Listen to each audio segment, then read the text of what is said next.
Bem-vindos ao Pode Somar. Aqui visões se somam para fazer a inovação sair do papel.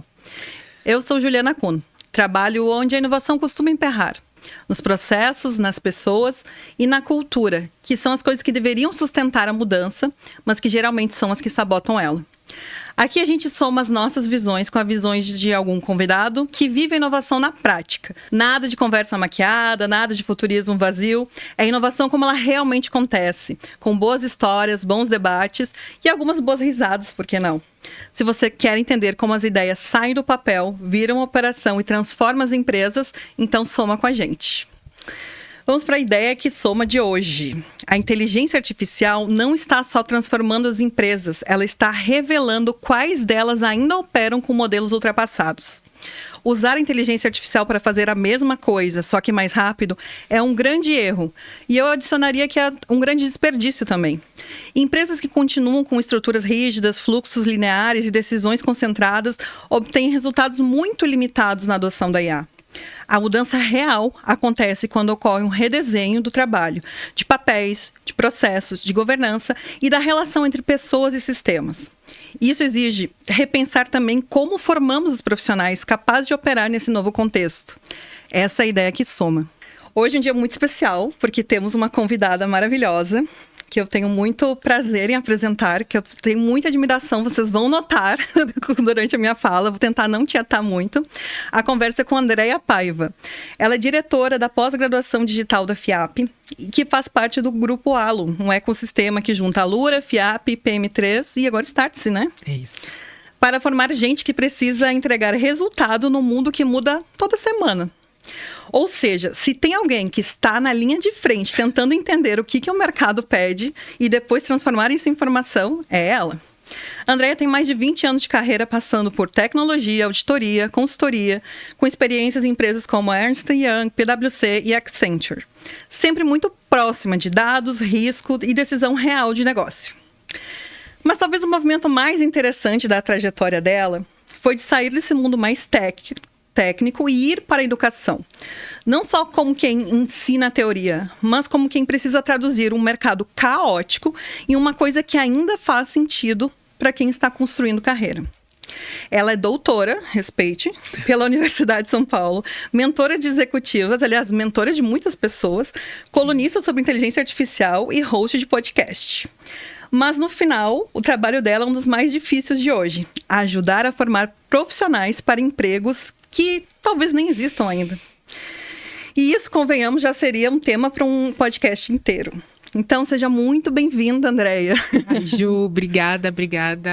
Bater esse papo com você é incrível. Obrigada pela apresentação, incrível. Gostou? Eu me esforço sempre para a pessoa se sentir especial. Adorei. Mas acho que é isso mesmo. Vamos falar um pouquinho disso aí, desse exercício de futuro que a gente precisa fazer. Vamos. Obrigada. E é muito legal que a gente vai aproveitar que ela recém voltou, está fresquinha do SWXW. Não. SXSW. SXSW. É isso. Que é um termômetro, né? Do que está com as tecnologias emergentes. Não só tecnologia, conta um pouco, partindo do pressuposto que nosso ouvinte nunca ouviu falar. A importância desse evento. SXSW é uma sigla, né? Que só brasileiro usa, eu descobri lá, porque não é SXSW em inglês, né? Não existe SXSW. E o que quer dizer? É South by Southwest, que na verdade é um festival do sul ali pra eles. Era simplesmente isso, a gente já criou uma sigla cool aqui no Brasil. Tá. Mas ele é o maior evento não só de tecnologia, mas de inovação, tecnologia, criatividade, artes, porque ele traz a parte de negócio, / tecnologia juntos ali com inovação, mas tem cinema, tem música, tudo junto. Então são muitas tribos misturadas falando de futuro, né? Então a gente tem muitos futuristas mesmo palestrando por lá, que são os caras com as bolas de cristal. Tipo isso, né? Tipo isso, né? E fazendo esse exercício de futuro. Então, o termômetro, como você falou, vem disso, né, Ju? São pessoas que estudam comportamentos e fazem esse exercício de futuro e vêm lá trazer o que viu, quais são os próximos acontecimentos, algumas previsões. Mas nesse especialmente, foi meu primeiro, mas né, eu acompanho de fora, mas nesse especialmente foi até engraçado, porque a Amy Webb, por exemplo, que é a futurista talvez mais conhecida deles ali, que todo ano lança um relatório, por exemplo, de tendências, fez um enterro, literalmente um velório do relatório de tendências, porque ela disse: a velocidade que a gente tá e o tanto que a gente já tem de coisas novas de tecnologia, já não dá mais para falar em tendência, a gente precisa falar de e o que eu faço com isso agora, né?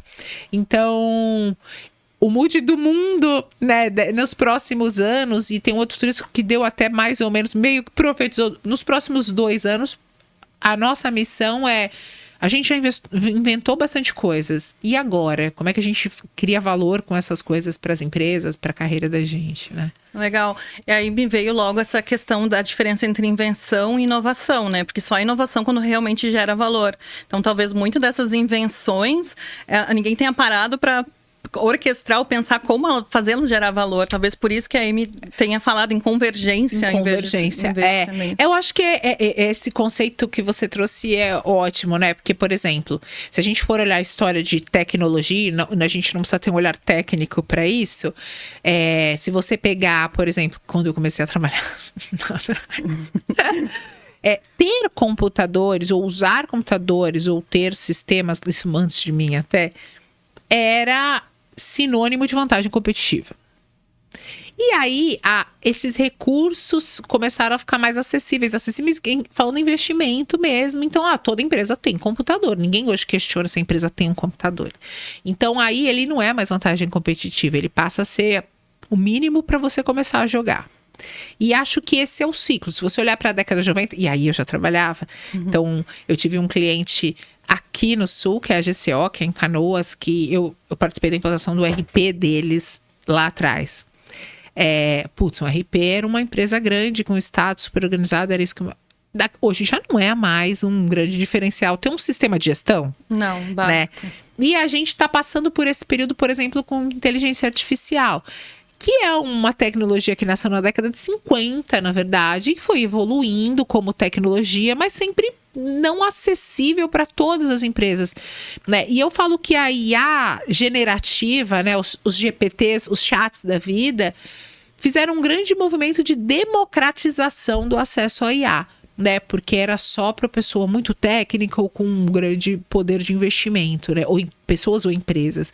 E aí a gente desmistificou e democratizou com a IA generativa, que qualquer usuário, qualquer mortal consegue, em linguagem natural, fazer uma pergunta, obter ou fazer alguma coisa ali.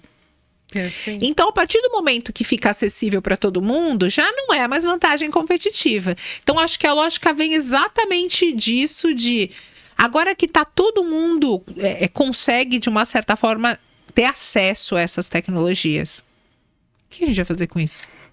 E agora? Né? Porque num mundo em que a inteligência o artificial tá super evoluída, a gente tem que ser mais inteligente, né? O ser humano tem que ser mais inteligente com tudo isso. Porque questões, ações, atividades repetitivas viram algoritmo, ponto. E agora? Uau, né? Tem muito papo para isso. Mas então eu ia puxar exatamente sobre a inteligência artificial, que é o tema aqui, né? Mas a gente vai acabar divergindo, porque, enfim, eu vou querer te sugar o máximo de conteúdo. Mas eu assisti o download do evento e tu colocas que ela não aparece só como uma tecnologia, como uma ferramenta, mas algo que vai remodelar as estruturas das empresas. O que tu achou que no evento, ainda falando do evento, qual o tom? Porque acho que faz uns 3 anos, no mínimo, que todos os summits, eu participo de muitos, a inteligência artificial está em todas as palestras, ou em 90%, né? Mas o que tu sentiu que é diferente de outras nesse ano, nesse evento? Só fazendo um parênteses, eu palestro por aí, né? Muito, e para públicos muito diferentes. E eu e meu time, eu tenho um time bem grande, acadêmico, que faz também essas palestras, e a gente brinca que se você não bota IA no nome da tua palestra, ninguém te chama para palestrar. É por isso, então, descobri. E aí você vê, às vezes eu vou assistir uma palestra e aí você vê que a pessoa falou 0 coisas de IA, mas o nome da palestra tinha IA, ele ganhou aquele espaço por causa disso. E para mim foi legal olhar esses nomes super famosos que eu vi lá, né, que esses futuristas, né, pessoas com prestígio internacional falar no South by Southwest, porque eles foram lá e quebraram exatamente esse tabu. Vamos falar de gente? Vamos falar como é que a gente se organiza para tirar valor? Porque se a gente está investindo nessa tecnologia, mesmo que ela seja mais barata e mais acessível hoje, é para a gente fazer coisas de um jeito diferente. E não só acelerar as coisas que a gente já faz hoje, né? Então, o ponto é transformar processo, é transformar pensamento, né? O mindset, né? Tipo, eu gosto muito, tem um outro cara, ele não tava lá, tá? Mas tem um outro futurista que é o Gary Bowles, que ele fala de 3 sets, né? Que em inglês que é 3 sets, não, mas o mindset, que é o primeiro passo, que é você se apropriar dessa ideia e entender, né? Até, para mim, aí passa muito por educação, no sentido mais amplo de educação, né? Ou cultura numa empresa. De cultura, né? De criar ali um clima, um comportamento, etc. Aí, a partir desse momento, o próximo set é o skill sets. Então, aí eu vou desenvolver as habilidades que dentro dessa cultura vão ser úteis, né? A gente fala, por exemplo, muito cultura de inovação. Tolerância a erro, não sei o que, isso é cultura, tá bom, agora já tenho esse espaço, então o que eu vou fazer para aproveitar essa cultura? E só por último, eu poderia mentir, porque eu trabalho na faculdade de tecnologia e ensino, né, tecnologia, podia dizer que a ferramenta é o mais importante, mas não é, que é o que ele fala do toolset, o último set é o toolset, que é a ferramenta, que hoje, por exemplo, é o Claude, por exemplo, tá super, né, eu só ouvi dele lá, por exemplo. Mas amanhã vai ser outra, né? Então, se você não tem os outros sets desenvolvidos, a hora que virar, parece que você não sabe mais nada. E essa impressão que a gente tá tendo, né, Ju, ultimamente. Total. Eu vi um meme, eu sou a 40 mais que adora meme, né? Eu falo que pago internet só pra ver meme. E uso em palestra, às vezes, também. A pessoa tá num caixa de supermercado, a compra tá passando e ela começa a cair tudo na cara da pessoa. Então, essa é a sensação que a gente tem com o IA hoje. Assim, a gente acabou de aprender uma ferramenta, vai vir mais 10 ferramentas no mês que vem. E se você não tem os outros sets calibrados, você nunca vai aproveitar. E a sensação, que é uma das coisas que trouxeram muito forte no festival, é de eu sou ruim. Eu tô sempre desatualizado. É muito. Eu nunca vou chegar lá. E aí esse é o olhar pessimista, que eu não gosto, mas é um olhar real pessimista. A sensação de estar sempre desatualizado, né? Então, isso é uma das coisas comportamentais que a gente trouxe muito. E aí o resgate E o termo que não é nada novo, mas que se perguntar às vezes para a nova geração, nunca ouviu falar, não leu um livro de inteligência emocional, por exemplo, ou de saúde mental, porque tem uma soma de muitas coisas acontecendo para a gente em uma velocidade cada vez maior, e em um dado momento você tem um algoritmo substituindo uma tarefa que você fazia tão bem que talvez era o seu diferencial, né? Como é que fica a nossa cabeça no meio de tudo isso, né? Eu gostaria muito de bater só sobre esse assunto. Porque realmente é o que quando eu penso, quando as máquinas estão nos substituindo, as interações passam a ser mais com máquinas do que com humanos. Como é que fica a nossa linda cabecinha no meio disso? Mas eu queria nós falar, então, das empresas que estão adotando IA e que muitas vezes não estão vendo o resultado ou estão vendo mudanças muito incrementais, porque elas pegam exatamente o que elas faziam e colocam uma IA e só faz um pouco mais rápido. Então, é uma mudança muito incremental, quando deveria haver quase que uma reestruturação da empresa, né? Então, tu é a pessoa certa para tornar isso tangível para nós, réis mortais, para a gente tentar sair desse conceito, que eu acho que ficou claro. Uma coisa é, eu tenho... para, sei lá, bem simples, escrever e-mails. Agora eu tenho ali 2, 3, 4 prompts onde eu gastava, ou um relatório, ou não, mais tangível ainda, ata de reunião, né? É isso, pessoas pagas para fazerem atas. Exato, né? Pronto, então tá muito mais rápido, entre custo e tal. Mas tu continua tendo uma ata de uma reunião se tu não mudar. Quando se fala que a IA tem potencial para muito mais do que isso, ou seja, ela redesenhar a empresa. Certo? Então, mas o que realmente ela pode mudar? Quais os gargalos? A estrutura? traz isso para a pergunta bem realidade. fácil, você quer fazer. Eu vou pegar esse ponto da reunião que você falou e eu lembrei de uma coisa que eu ouvi lá do Ian Beecraft, que é outro futurista, né? Ata de reunião. Vou pegar a ata de reunião. Então, na verdade, ao invés de só pegar e não ter a pessoa fazendo uma ata, você ter uma IA fazendo uma ata de uma reunião, por exemplo, é só simplesmente automatizar uma tarefa, que é o que a gente está fazendo desde o Henry Ford lá na linha de montagem. Ao invés de usar a inteligência artificial para automatizar uma função simples, menos complexa, etc., eu vou trazer o que o Ian falou, que foi, às vezes, ele falando de protótipo, de criação de MVP, às vezes, uma reunião para discutir como a gente vai fazer um protótipo custa mais do que ir lá pegar um software, um Lovable da vida e fazer um protótipo. Então, o ponto é não é a discussão da ata de reunião com uma pessoa, a discussão é para que a reunião? Perfeito. Né? Que às vezes eu não preciso dessa reunião. Mas André, a reunião é qualquer... tá todo mundo lá. Quanto custa a hora de cada pessoa que está sentada naquela mesa discutindo alguma coisa que, se você apertar o botão, pode ser feita? Então, o olhar é outro tipo de olhar. Então, se a gente pega... quando a gente fala em desenvolvimento de sistema, ou voltando lá na época dos RPs, e depois eu explico por que eu tô voltando tanto em algumas coisas assim. Parece que eu tô falando, é igual do passado, tá? Não é igual do passado, mas assim, a história é cíclica, né? Quando a gente começou a febre dos RP nos anos 90, era legal ter RP. E aí eu participei muito de implantação de RP com um olhar de segurança, né? Porque essa carreira de risco que eu trabalhei. Então você pegava processos de negócio muito burros, falando, né, claramente, muito mal feitos, mal desenhados, e automatizava aquele negócio mal feito. E aí, a culpa era do sistema, porque o sistema não melhorou nada. Falei, cara, você não olhou para o teu processo, olhou para ele, viu como melhorar, otimizou, e aí automatizou. Você só automatizou um negócio ruim. Aí só virou um processo burro automatizado. Um burro automatizado, né? Que às vezes pode piorar, porque se é um burro manual e tem uma pessoa que entende daquele jeito, ela dá um jeitinho, dá uma apertadinha, dá um jeitinho e vai. A máquina não dá um jeitinho, uma apertadinha, ela segue instruções.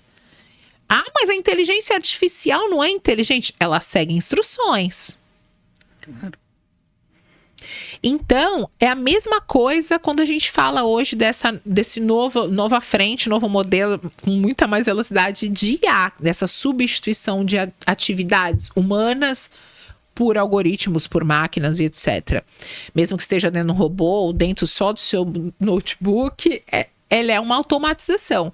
Se a gente não está repensando a forma que a gente faz as coisas para trazer isso como um incremento de processo, de inovação, de produto, né, principalmente, que vai trazer receita ali direto, a gente só tá gastando dinheiro automatizando a linha de montagem do Ford, entendeu?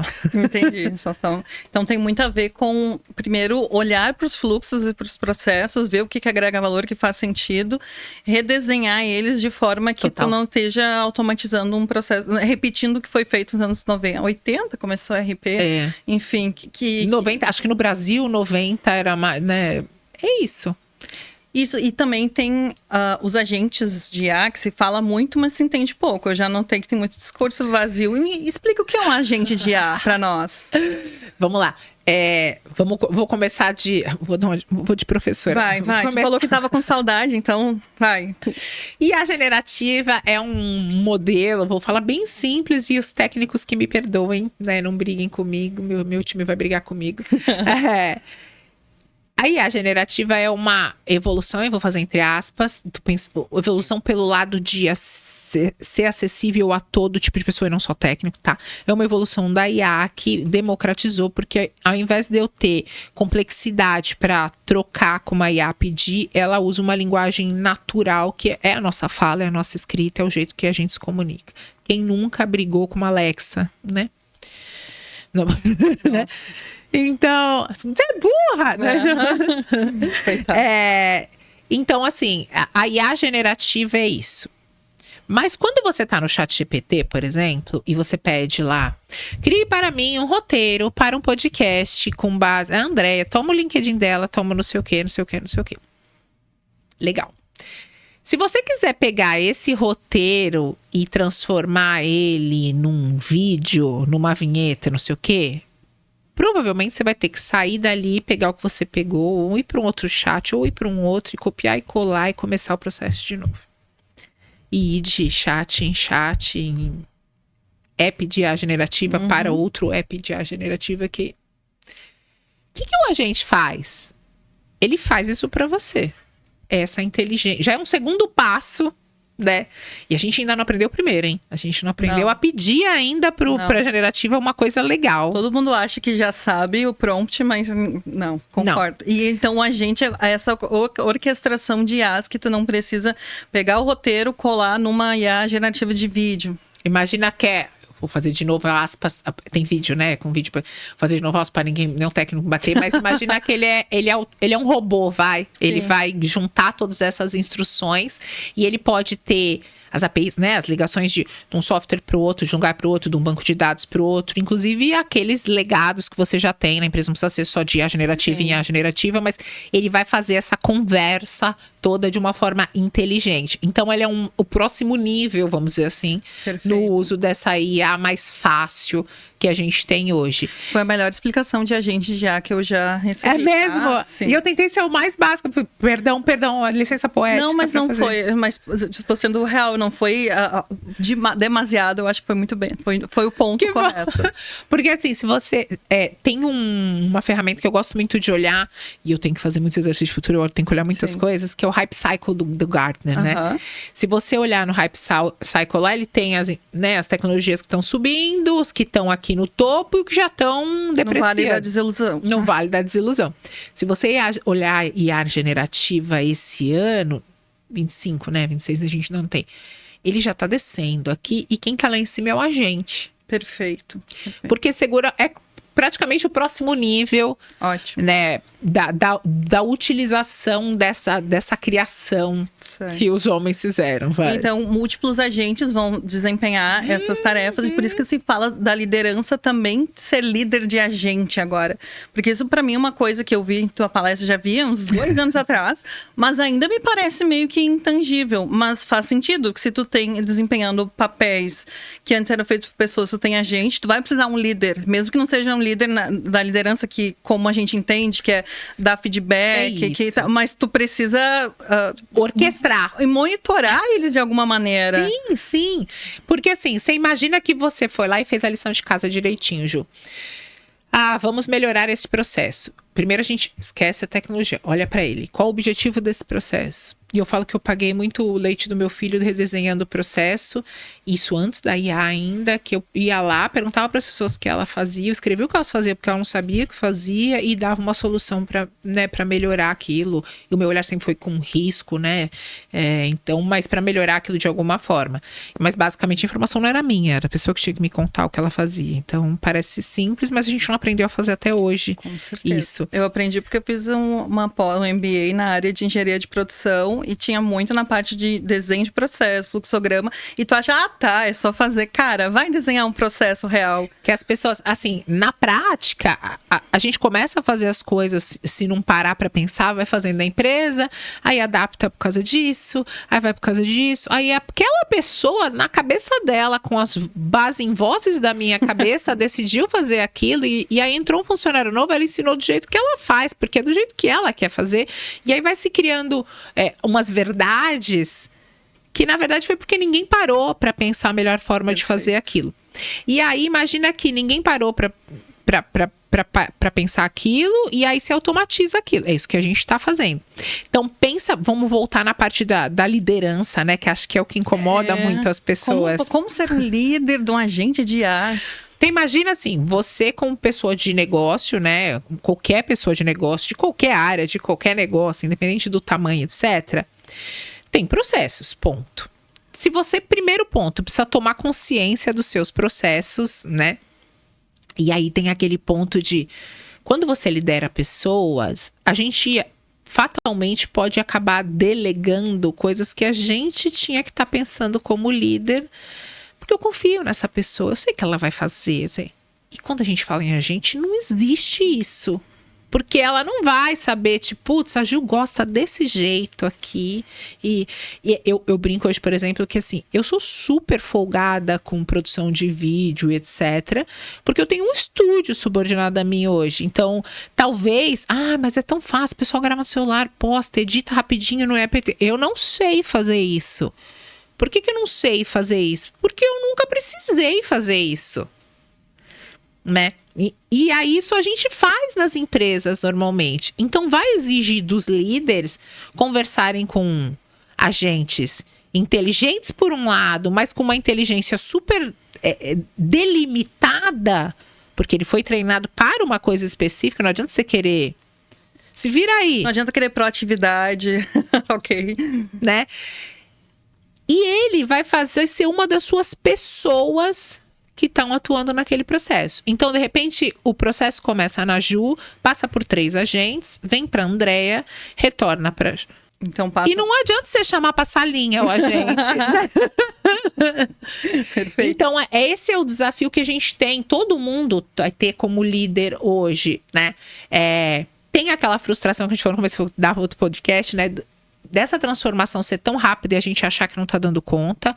Ao mesmo tempo, como líder, você pode realmente ter que substituir uma pessoa por um agente, que não é uma coisa fácil de fazer. Mas também você pode, se você não é de tecnologia, normalmente você vai ter um medo de usar aqueles agentes e confiar naquele resultado, naquele processo. Você tem uma pressão muito grande que todo líder tá sofrendo hoje de fazer coisas com IA. Eu brinco em algumas palestras que, assim, todo mundo tem no planejamento, teve já em 2025, assim, fazer uma coisa com IA, né? Porque ninguém sabe o que tá pedindo. Não. Tem que usar IA. Isso tá nos seus OKRs, né? Tipo, fazer uma coisa com IA. E aí, você, de repente, tem um time híbrido, né? Que a linguagem que tá usando é um time híbrido. Pessoas e agentes. E como é que você faz? Você privilegia as pessoas, você privilegia os agentes, você tá confortável com a tecnologia? Porque de repente você não é um cara de tecnologia, né? Então é esse momento que a gente não tá ainda 100% vivendo, mas é ele que tá batendo na porta, é ele que no South by se falou o tempo inteiro, e é para ele que a gente tem que se preparar, independente de a gente ser de tecnologia ou de qualquer outra área. E ainda é tratado como se fosse uma coisa, não, isso é coisa daqui a 20 anos, e não é, né? Porque não, tem não é. Eu já vi movimentos grandes de empresas de consultoria, acho que foi a PwC, uma dessas, as Big Four, que substituiu muitos consultores por agentes de IA, não vou lembrar do número, e é uma coisa que é uma tendência muito para agora, né, que está acontecendo. E no meio nessa mudança eu fico pensando, vai mudar muito a descrição de cargo, os tipos de cargo, né, que foi o que eu falei no começo. Me relaciono bem com agentes, né? Imagina, no teu currículo, colocar isso, duvido que quantas pessoas devem ter isso, né? Você sabe que eu ouvi de um amigo essa semana, eu tava lá, e aí voltou, ele mora no Canadá, ele já é uma pessoa que é diretora há muito tempo, ele já ele é brasileiro, foi pra lá, mas já tem uma carreira internacional e ele é uma pessoa de dados, trabalha muito com dados. E aí ele, putz, como é que foi? Como é que tá lá? Como é que foi o evento? Ele falou assim, eu tô assustado. Um profissional extremamente experiente. Tô muito assustado, ele me falou. Eu tô desenvolvendo alguns agentes aqui e claramente eu consigo substituir já umas 4, 5 pessoas por agentes. Ele falou, eu estou assustado. A própria pessoa que está desenvolvendo. E ele é o ele é o líder, né? Ele é o líder. Mas é um cara com uma consciência técnica muito grande. Se o que essa parte assustadora, a gente acha que não devia assustar ele, mas ele, a palavra, estou assustado. Não sei onde a gente vai chegar. Estou assustado. E aí, se você colocar todas as teorias de liderança que a gente fala, né, da relação com as pessoas, etc., é difícil lidar com isso, né? Com essa responsabilidade de eu qualifico o meu time, eu substituo o meu time. Qual é o papel que a gente vai escolher para esse time que tá aí, né? E pegando esse gancho, como tu vê o papel Acho que a educação sempre foi desafiador, né? Mas eu acredito que a complexidade tem aumentado nos últimos anos com nessa, sei lá, efervescência tecnológica com a IA. Como é que fica ser uma diretora de um pós-tech ou formar cursos no meio de toda dessa mudança constante, a responsabilidade de formar profissionais para atuar nesse mercado que se redesenha toda hora? Bom, o primeiro ponto é que normalmente quando a gente fala de uma pessoa que trabalha com educação e a gente, no Brasil principalmente, e não é pessoal, eu sei que não é pessoal, que é estrutural, a gente tem um certo preconceito com acadêmicos. Não é acadêmico, não tá, né? E aí, então, por isso que eu gosto de começar e dizer, apesar de eu ser diretora de uma pós-graduação que teoricamente podia ser um cargo super acadêmico / só teórico. Totalmente desacoplado da realidade do mercado. Que é uma visão que existe real, né? Existe. Infelizmente existe, assim. E existe e tem tribos que brigam, sabe? Tipo aquelas, assim, no submundo da educação. Os bastidores da educação. E eu sou toda estranha. Você me apresentou, eu sou toda estranha. Porque eu vim de uma carreira super de consultoria, assim, punk, rápido, né, consultor, sim, né? E eu trabalhei em Big Four, que ainda é tipo o pesadelo da consultoria, né? Tipo, tudo muito rápido, tudo ao mesmo tempo, desde muito cedo, assim. E aí eu sou doutora por uma universidade pública, né? Que o doutorado é acadêmico, a universidade pública. Hoje tem, na minha época eram todas as melhores, né? Mas tem até preconceito nas novas gerações hoje. E eu sou essa mistura disso tudo, assim. Então, a Pós-Tech, ela é eu falo, e quando eu falo meios acadêmicos, eu vejo os olhares feios para mim. Eu não vendo curso, eu vendo empregabilidade. Isso foi bonito, hein? E aí, mas eu recebo cada olhar dos acadêmicos, tipo assim... E a formação do ser humano? Gente, você imagina o seguinte, eu trabalho com pós-graduação, eu trabalho com adultos profissionais de mercado. Quando você fez pós com a gente também, né, Ju? Fiz. Quando você vem buscar uma pós, você vem buscar conhecimento? Vem. Mas você quer ROI. Você tá pagando. E às vezes você tá pagando bastante. Eu ia dizer, não são baratas as pós da FIAP. E você quer retorno. E o retorno para uma pessoa adulta que tá fazendo pós-graduação, o que que é? Um cargo melhor, um salário melhor. É isso. Então, eu ignorar isso e ficar pensando em cursos lindos é a morte do meu produto. Perfeito. Por um outro lado, para complicar minha situação, eu trabalho com tecnologia. Né? Minha área é tecnologia, né? Educação em tecnologia. Que não separa de negócio, que não separa de inovação, mas o foco, a FIAP é forte em tecnologia. Esse é o nosso negócio. Que muda toda hora. E aí, quando eu tô vendendo empregabilidade para pessoas, pode ser tem 10 meses de curso. Quando terminar o curso, aquilo que ela começou no primeiro mês tem que ser útil. E tem que ser útil nos próximos anos, porque fez um investimento. Às vezes ele pagou em 3 anos após. Ele não pode nem terminou de pagar, aquele conhecimento já está obsoleto. Então é um desafio muito grande, porque em tecnologia é isso. Então o exercício de futuro que a gente tem que fazer é sempre muito grande. Então, por exemplo, eu tenho uma pós-graduação agora de agentes de IA. Uau! É tão difícil... Valorizem. Imagino. Tá tão difícil de fazer a pós, porque não tem o profissional. E quem são teus professores, né? Você entendeu? Então, super. Assim, a gente vai pegando os caras. E eu costumo dizer que, assim, o professor bom é o cara que é bom de didática, mas tem experiência de mercado. Que é, né, o professor, você trabalha só dá aula, que a gente brinca, né? O nosso todo mundo trabalha e dá aula. E esse cara tá cheio de coisa pra fazer. Cheio de oportunidades, né? E o mercado deve estar querendo ele, né? E eu tenho um calendário acadêmico. Eu tenho que entregar, o aluno tá lá esperando. E aí, o meu conteúdo é digital. Então, é produção de conteúdo. Então, não passa só pelo professor. O professor começa a cadeia. Aí tem estúdio, tem edição, tem design, tem plataforma, vai pra... Então, todo esse processo demora. E aí, eu escolho fazer uma pós-graduação em agentes de IA. E uma pós-graduação, imagina que são 360 horas de conteúdo. Uau. Tem que ser relevante para ele aplicar. O nosso desafio, a nossa missão na Pós-Tech é que ele aplique durante o curso, ele já tenha coisas para aplicar, não tem que esperar terminar, né? Mas ele tem que terminar e ser relevante ainda, né?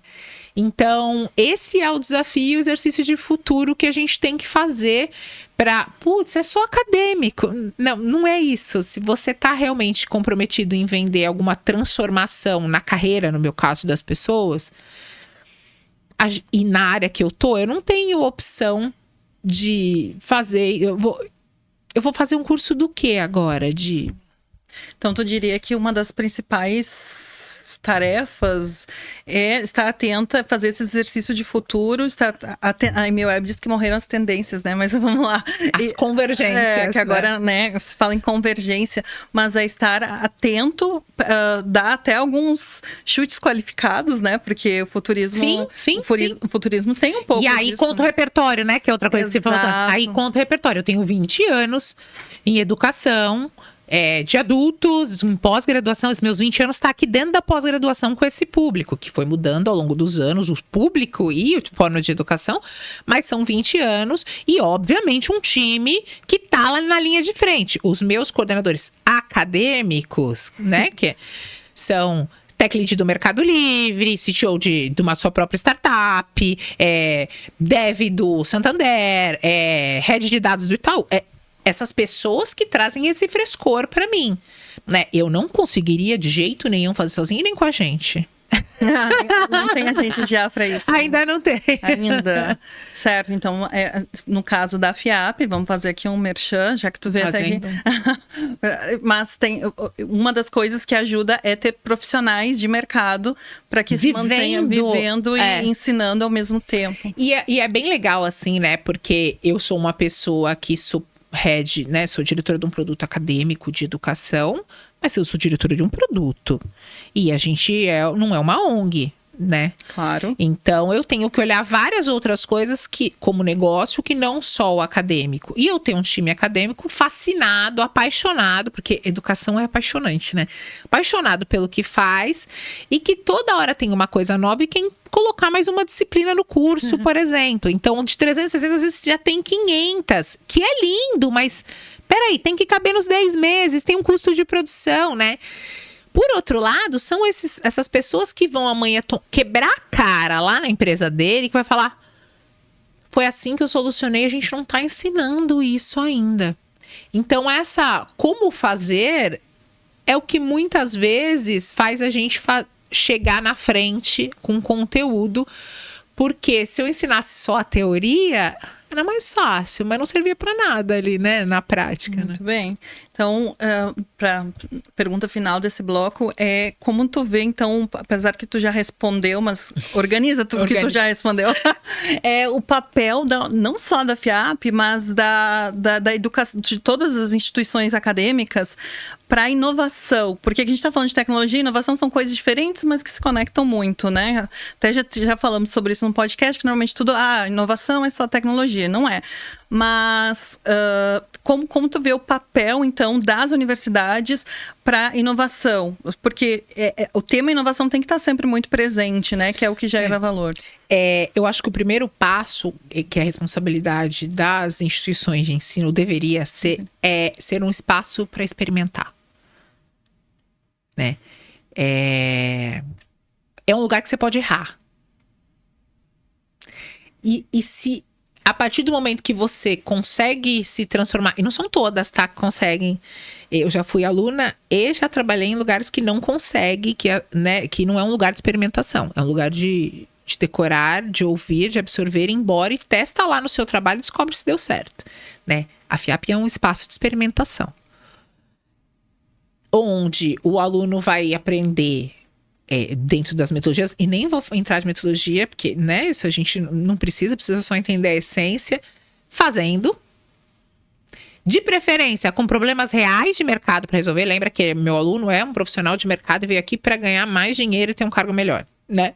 Então, isso eu também não posso tirar de vista, que senão eu me perco na metodologia, inclusive. ele vem experimentar.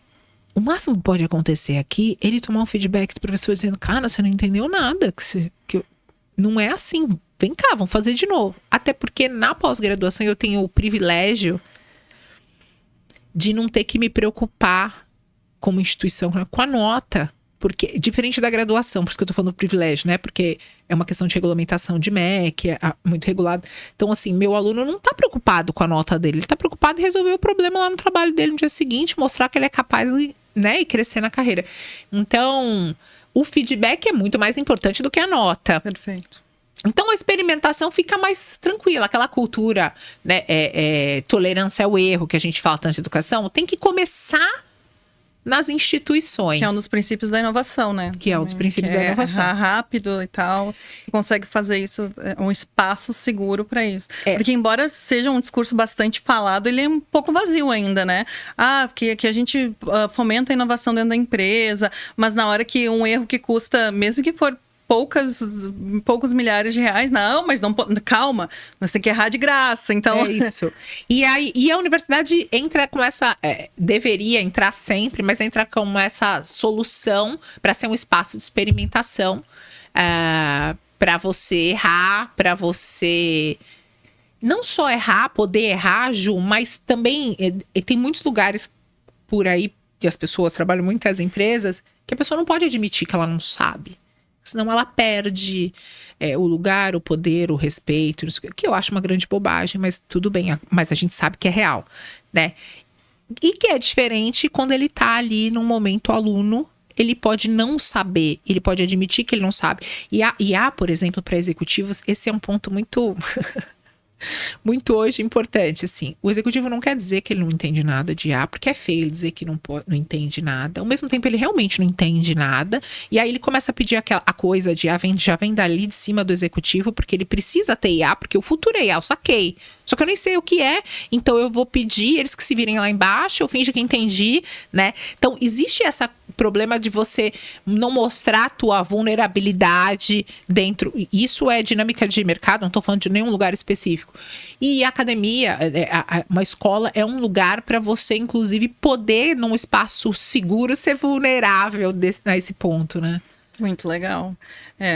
Eu achei muito interessante essa parte. Eu já fico querendo puxar mais perguntas, mas porque eu acho que se a gente tivesse mais espaço no mundo para ser vulnerável, a gente estaria mais aberto para estar aprendendo sempre.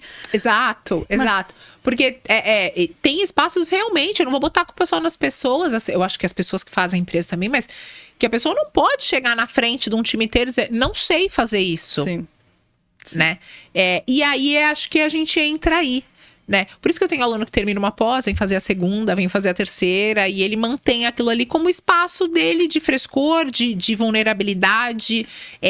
A gente também fez, a Postec tem o canal de comunicação com o aluno, apesar de ser digital, a gente tem professores que acompanham toda a jornada, e que a gente nem chama de professor, a gente chama de mentor, porque esse cara é um cara de mercado, ele é um cara que vai falar inteligência artificial, foi criado na década de 50, ele vai dizer, cara, lá na minha empresa, a gente usou o Claude para fazer isso, o que deu errado, porque a gente não integrou não sei o que, não sei o que.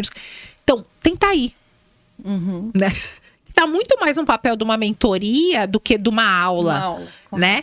E aí, a gente criou uma comunidade Postec. Então, a gente usa o Discord, inclusive, que é uma ferramenta que eu não conhecia. Eu só sabia que meu filho usava para jogar quando a gente foi usar. E ele que me ensinou a usar quando a gente começou. Eu não sabia mesmo. E eu morria de medo do que ia acontecer ali. Porque ele é todo livre, o Discord. Sim, né? E não é tão intuitivo, né? Quanto quem usa Slack, nem eu, quando fui usar o Discord, eu me bati um pouco também. Aí, como negócio, o que eu fiz? Criei um time de comunidade que faz o negócio ser acessível, que tá ali, que dá apoio, etc. Além do time acadêmico que tá lá. Então, hoje o meu aluno pode entrar no Discord sem um professor e entrar nas salas, na estrutura que a gente fez, os canais, não sei o que. Ele entra numa sala de estudo e ele pode estudar com os amigos dele dentro do Discord. E ele pode pegar o palco e dar uma palestra para os outros alunos lá. Tanto que quando eles terminam o curso, a gente pergunta, vocês querem ficar? Isso que já viu estudante terminar e querer ficar na sala de aula? Eu tenho uma comunidade de ex-alunos gigante, porque eles ficam. Porque amanhã vai ter uma novidade. E que seja um evento do grupo, etc. Ou como, né, como a gente vê, eu vim para cá, para Porto Alegre para fazer. E eles vão ter acesso e aí eles mantêm esse vínculo com a gente. Legal. Então, a inovação já está dentro da FIAP, no core business, na maneira como os produtos são feitos e os cursos moldados. É isso. Vamos para o nosso bloco Somando com Dados, onde trago alguns dados para nós discutirmos e reforçar o que foi falado. Uma pesquisa da McKinsey do ano passado, AI in the Workplace, a report for 2025. 46% das empresas citam lacunas de habilidade em talento como principal motivo para não escalar a IA. Ou seja, antes de recursos, faltando talentos. Tá aí para ti resolver esse problema agora. Exatamente. A Postec tem 3 anos, né? E eu falei que tenho 20 anos, já fica uma lacuna, né? Mas eu era diretora do MBA, a Ju foi minha aluna, né, do MBA, quando a gente resolveu criar a Postec, que é um produto EAD, como era o MBA ONG, né, que eu era diretora, mas é um outro produto que é, inclusive, para um outro público. E eu não é um outro público porque aquele público que a gente deixou de atender, é porque talvez o público tenha mudado muito também, tá? E aí, quando a gente criou o meu portfólio de cursos, tinha três só divisões, vamos dizer assim. Desenvolvimento, dados e segurança, cibersegurança. Ao longo dos últimos 3 anos, e são só 3 anos, tá? Para o mundo acadêmico, 3 anos não é nada. Se essa pessoa não terminou uma graduação, né? Então, só que já foram 20 mil. Uau. A gente foi percebendo que existiam outros espaços para pessoas que não são necessariamente tecnologia raiz, que precisavam aprender tecnologia. E a gente criou o próximo cluster que chama Tech Business. Ok. Então, eu tenho, por exemplo, um curso que chama IA para Negócios. Ele é, acima de qualquer coisa, um curso de negócios. Moderníssimo. Todas as disciplinas têm ferramentas práticas para fazer. Eu te ensino a fazer um budget. Cara, é com essas ferramentas de IA que você vai fazer o seu budget. Hands-on. Uhum. A gente virou quase que um super Alon. Patrocina nós aqui, Grupo Alon. Mas eu entendi o que você estava falando. Vocês viram esses dados, sentiram também, porque vocês estão no mercado e estão criando cursos e foi tão engraçado que, assim, a gente começou, a gente começou bem já de saída, mas aí ao longo desses 3 anos, e que parece que, né, 3 anos para mudança de portfólio em tecnologia é uma viagem inteira, né? Porque em 3 anos mudou um monte de coisa. Uau, muito. E aí a gente falou, peraí, vamos criar um curso de IA para os devs. Então, a gente não vai mais ensinar o cara a programar. A gente vai ensinar ele como é que ele usa ferramentas de IA para melhorar o que ele já sabe programar. Então, o cara já é dev quando chega, que eu não estou ensinando mais ele a programar. Eu estou ensinando ele a ser o super dev. Eu estou ensinando ele a potencializar tudo que ele já sabe. E, no limite, não perder o emprego para um agente de IA. Perfeito. E aí, a discussão foi tão legal, eu e os meus universitários, os meus coordenadores, que a gente não conseguia achar um nome para o curso, Ju. Porque, né, os nomes são lindos, são... a gente falou, mas cara, não dá, a pessoa não vai entender o que é esse nome. E a gente começou carinhosamente a chamar assim, não, mas o curso é de IA para devs, é IA para devs, é IA para devs. Não dá. Vamos de IA para devs, vamos ver o que dá. É um dos cursos que veio depois, não estava junto no nascimento da Postec, que mais vende. E é um dos cursos que mais os meus concorrentes copiam. Com este nome, tá, Du? Nem muda o nome. Não, com o mesmo nome. E aí a gente falou, então vamos criar o IA para negócios. Aí agora a gente tem um IA para dados. IA para tudo, né? IA para tudo. Mas os caras já são de tecnologia. Precisa ter um curso de IA para o cara de tecnologia? Precisa ter um curso de IA para o cara de tecnologia. Porque, inclusive, as pessoas que já trabalham com tecnologias também precisam aprender a usar essa nova forma de fazer as coisas, né? Perfeito. Vamos aproveitar o gancho que nós temos no nosso último quadro aqui. Tô falando nós, porque esse podcast é do André também, que hoje não pôde estar. Vai continuar como nós, que é o erro que rendeu. Onde a gente expõe nosso convidado, né? Primeiro fala muito bem. Não, porque eu acho que se fala muito sobre errar, que a inovação vem do erro. A inovação seria o core do nosso podcast, mas ninguém gosta de falar dos seus erros, né? Então, como é que é isso? Que a gente tem que errar, se aprende com o erro, errar rápido, mas ninguém nunca conta seus erros. Então a gente veio tentar quebrar essa máxima. Se tu teve que criar cursos a partir de antecipações de mercado, a partir de previsões, futurismo, estar sempre à frente, eu acredito que tenha acontecido algum erro, uma leitura errada e tal. Poderia compartilhar com a gente para as pessoas verem que tu também é mortal? Somos todos humanos? Eu vou falar e aí qualquer coisa você me arruma emprego. Não, tô... Que horror. Lógico que tem, né? Lógico que tem. A gente criou um curso, eu já não sei quanto tempo faz, mas a gente já descontinuou praticamente o curso. Que ele era um curso que na nossa cabeça todo mundo... São 3 anos, que parece que é pouco, mas é um milênio em tecnologia. E lá no nosso começo a gente achava, peraí, a gente tem um cluster de cursos de desenvolvimento, só que só entra no curso de desenvolvimento quem já tem um mínimo de pré-req, porque eu estou ensinando o cara a ser um super desenvolvedor. Né? Eu tenho um curso de Java, só que o cara já tem que saber programar, eu vou ensinar a excelência de Java, mas eu não vou ensinar lógica de programação para ele. E aí a gente achou que, todo mundo tem que saber programar. Tem gente que não sabe. Então, se eu criar esse curso incrível, eu vou ensinar a gente a programar aqui e ele vai voltar para fazer os próximos cursos, né? Tipo, uma jornada no portfólio. E a gente criou um curso para desenvolvedores e ele começava para pessoas em transição de carreira. A gente, né, tem muita gente querendo ir para a área de tecnologia, etc.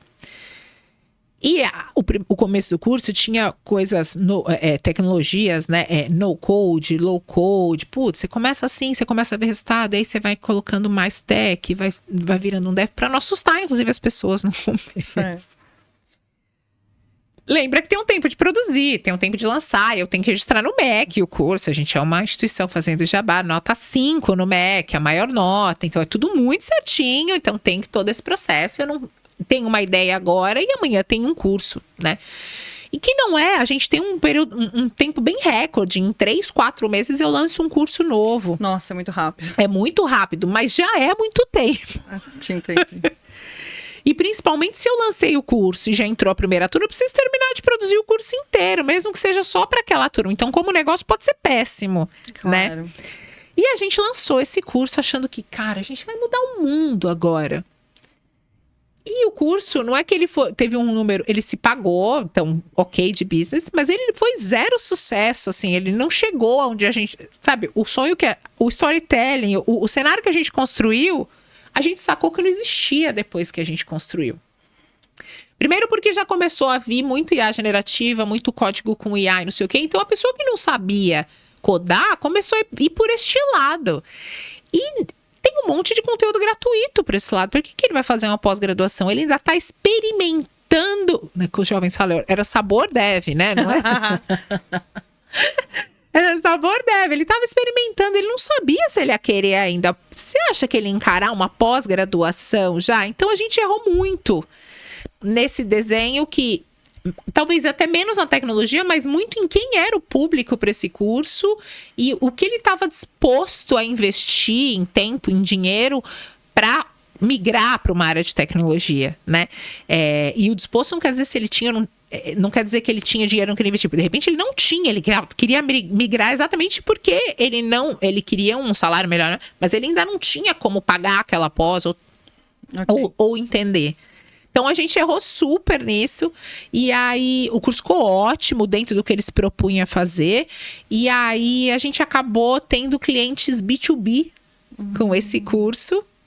Ele não tá mais na grade. Se entrar no site da Postec, ele não tá mais na grade. Mas a gente usa ele como B2B porque ele realmente ficou um curso para quem tá no começo. Então, empresas que querem desenvolver suas pessoas dentro de casa. E lembra que é uma empresa pagando. Então, a gente vai para outro público. Ele funciona muito bem, mas ele já não tá no site, ele não tá no portfólio. Então, para resumir num tweet, o que tu aprendeu com esse erro? Onde tu vê que foi o erro na leitura do público, coisa? Eu acho que é o que a gente fala para as pessoas das startups, né? A FIAP tem muito essa veia de empreendedorismo, cara. Acho que a gente se apaixonou pelo curso e não olhou pela solução e não olhou o problema que a gente estava resolvendo, sabe?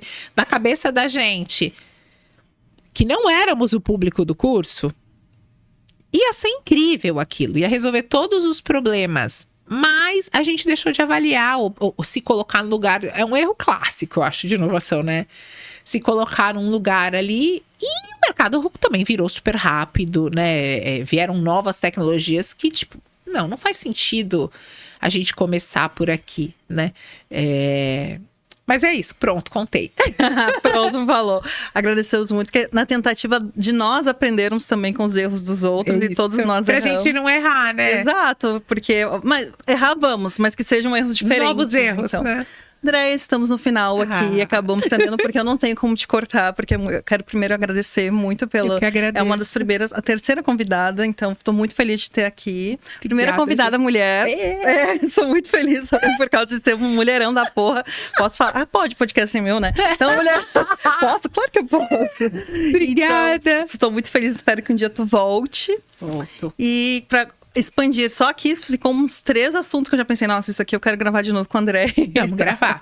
Então a gente chega à conclusão que talvez o desafio não seja disso tudo, não seja nem adotar a IA, é ter a clareza de como capturar valor do uso dela, né? Exato. E para isso a empresa vai ter que se redesenhar, olhar para dentro em termos de estrutura, em termos de quem toma a decisão e em maneira que as pessoas trabalham, né? Exatamente. E ao mesmo tempo formar pessoas, né? Porque também essas empresas vão ter esse papel, porque no mercado não estão prontas ali para captar, para operar nesse novo contexto. Então temos aí um futuro bastante... E a gente está aqui para ajudar. Sim, eu recomendo, pessoal. No fim, não é sobre acompanhar a tecnologia. É sobre conseguir evoluir o modelo da empresa e das pessoas na mesma velocidade. O que na prática é onde quase todo mundo trava. A gente se vê no próximo episódio e soma com a gente.